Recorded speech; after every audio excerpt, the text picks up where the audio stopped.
There's food, clothes, and a diary, but no one's ever seen him leave or arrive. So when I saw an ad for a caretaker position at an old abandoned lighthouse, I jumped at it. It was isolated, sure, but the pay was good, and the solitude didn't scare me. What did scare me was when I found out there was only one way to get to the island the lighthouse was on, and that way was by boat, because there was no bridge and the waters around the island were rough and unpredictable. If I wanted to visit my family or friends, I would have to wait for a calm spell in the weather. I wasn't too worried about it, though. I figured it was worth the trouble just to be able to live in such a unique place. The lighthouse itself was pretty big. There were multiple floors and rooms, some of which I was told I couldn't go into. I was never given a reason why, but I assumed it had something to do with the previous keeper. The owners of the lighthouse had said he just disappeared one day without a trace. They had come to check on him after not hearing from him for a while, and they found his body in one of the rooms that I was told to stay away from. According to them, he didn't seem to have been dead long, but they weren't sure exactly when he died, because he did not have any friends or family who would report him missing. Eventually, they decided to just rent out the lighthouse,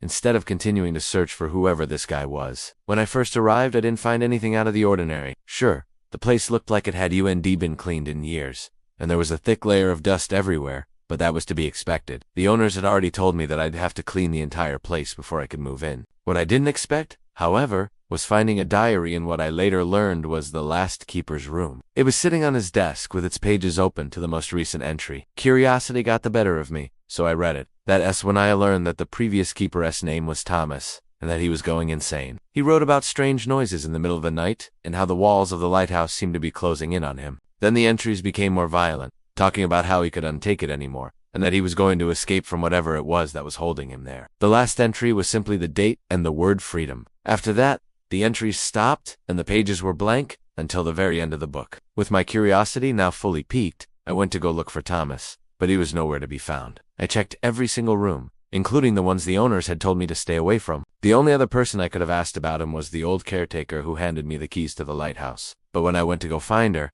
I discovered that she had also disappeared. Her things were still in the house, but she was gone. I tried calling the number the owners gave me, but it went straight to voicemail. I left a message, but I don't think they ever got it because I never heard back from them. At this point, I started to feel uneasy about staying in the lighthouse, but I had already signed the contract, and I really needed the money. So I decided to push those uneasy feelings aside and just get to work. For the next couple of days, I cleaned the house, sorted through all the stuff the previous caretakers left behind, and made the place livable again. I even started to enjoy living there. Sure, it was isolated and there were creepy moments here and there, but it was peaceful and quiet, which is exactly what I was looking for. Plus, I had the company of Thomas. Every morning I would sit down at his desk and write in his diary. I never wrote anything dark or disturbing, just simple journal entries about my life. I didn't want to disrespect him by writing bad things in his diary, so I figured I'd just use it as my own. One night I woke up in the middle of the night to what sounded like screams in the wind. Of course, the lighthouse is right on the coast, so it's not uncommon for us to hear the wind howling around the building. But these sounds were different. They were more animalistic, and they seemed to be coming from right outside my window. I ignored them at first, assuming it was just some wild animals fighting outside. But then I heard footsteps pacing back and forth directly outside my door.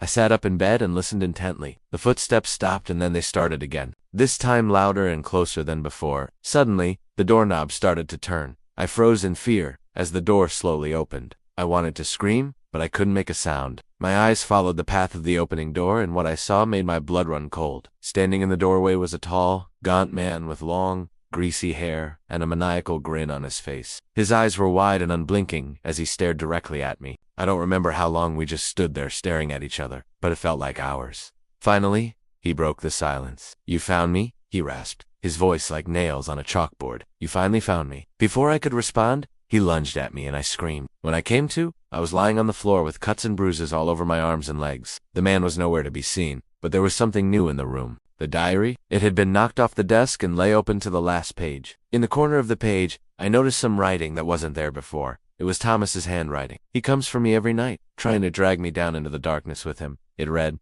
"I fight him off, but I am growing weaker. He will win soon, and then we will both be lost forever." I was terrified, but I knew I had to do something. I quickly packed a bag with some supplies and ran to the front door. As I stumbled outside, the wind whipping around me, I tripped and fell, scraping my knees on the rough concrete. But I didn't care. I scrambled to my feet and ran towards the boat. One had to get out of there. As I reached for the handle, a deep voice boomed behind me.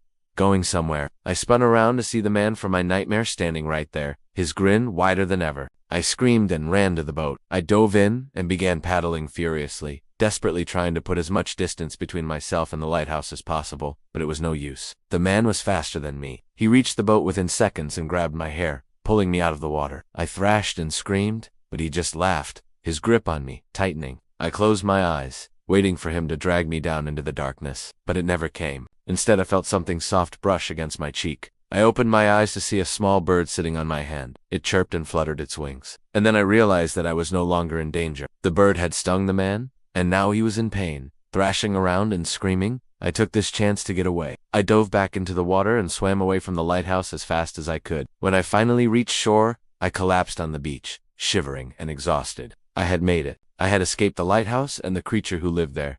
Or maybe it was all just a dream. I don't know. All I do know is that I never went back to that lighthouse. The diary is still there, along with Thomas and whatever else may be lurking in the shadows.